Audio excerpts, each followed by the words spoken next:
But before we get to our first guest, I wanted to bring up a very important thread and fight that we are seeing all across not just the country, but the world. Public power, public utilities, the democratic right to control the infrastructure that provides us with the most critical services in our modern society is under threat where it exists under public control. And wherever it is controlled by capital and private interests, it is becoming more and more entrenched. This week, we saw a massive privatization move in Puerto Rico. A private company, Luma, has taken over power in that still, and I will use the word U.S. colony.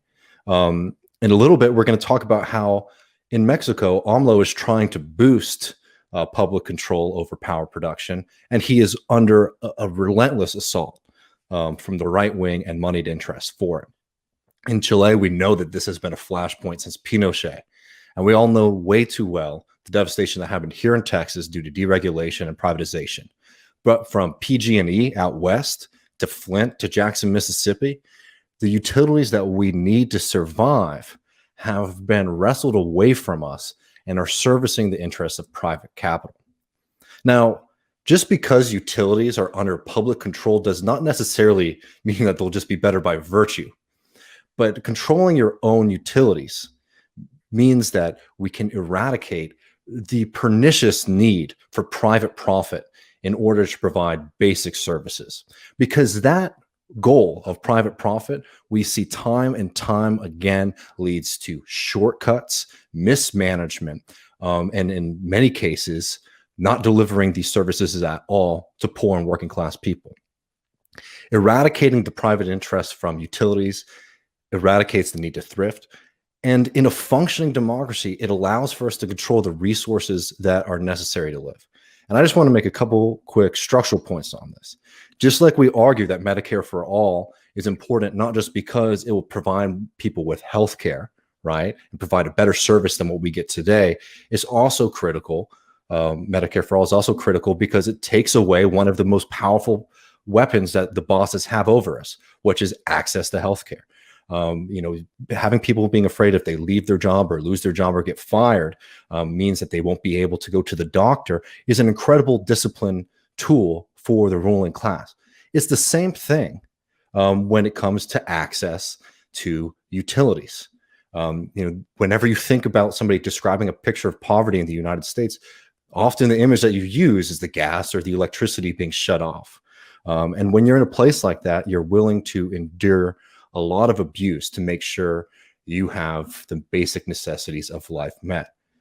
Make no mistake about it. The fact that we have to pay these outrageous rates for public utilities is another example of how capital uses private control of resources to discipline labor and the working class.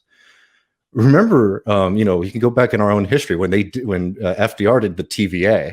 We talked about this with Dustin Guastella. They called the TVA, the Tennessee Valley Authority, what brought power to thousands upon thousands of people. They called it a Soviet dream because it was radically reshaping not just the physical world, but the possibilities of people around them. And they took that mandate very seriously with the TVA to create a lot of really important projects for people in Tennessee.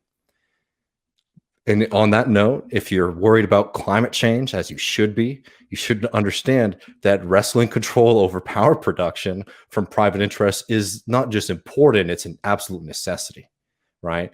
This kind of false notion that we can just make consumer choices, we can opt into green energy, things like that, versus having direct control of the system is a lie that has been pushed upon us by the ruling class, right? This idea that it's not the responsibility of these power companies in general, but on your own personal choices and individual as an individual consumer is wrong. We have to take control of these systems so that we can use them for better purposes. And on that note, and maybe it's a discussion for another time, this is a great example of why smaller is not necessarily better for these kind of things. To do the things that we want to do as socialists, as leftists, as progressives, to just do the things that we need to do, fighting climate change and equities when it comes to access to power, clean drinking water. We have to be taking these things under public control and eliminating the minority interests of capital from our critical infrastructure. It's simply our democratic right.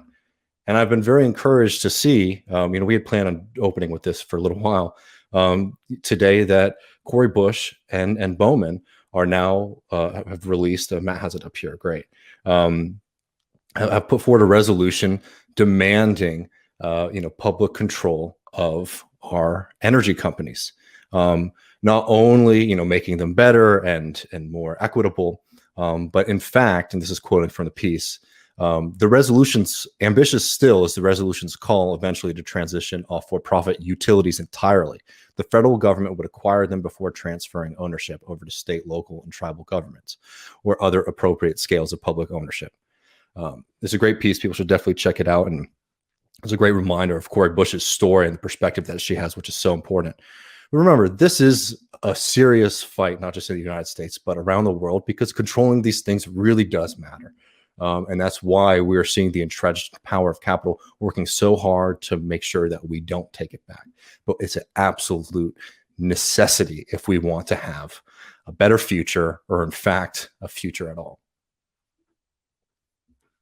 Yeah, I mean, that's so great. The new resolution co-sponsored by AOC, Tlaib, Mondaire Jones, Ayanna Pressley, Ilhan Omar, Marie Newman, and Raul Grijalva, who I confess I don't watch Congress enough to know who the latter two are. Mm-hmm. But I mean, I felt the same way when that crossed my feed today. Like, oh, I am pleasantly surprised. That's what people sent you to office to do, and also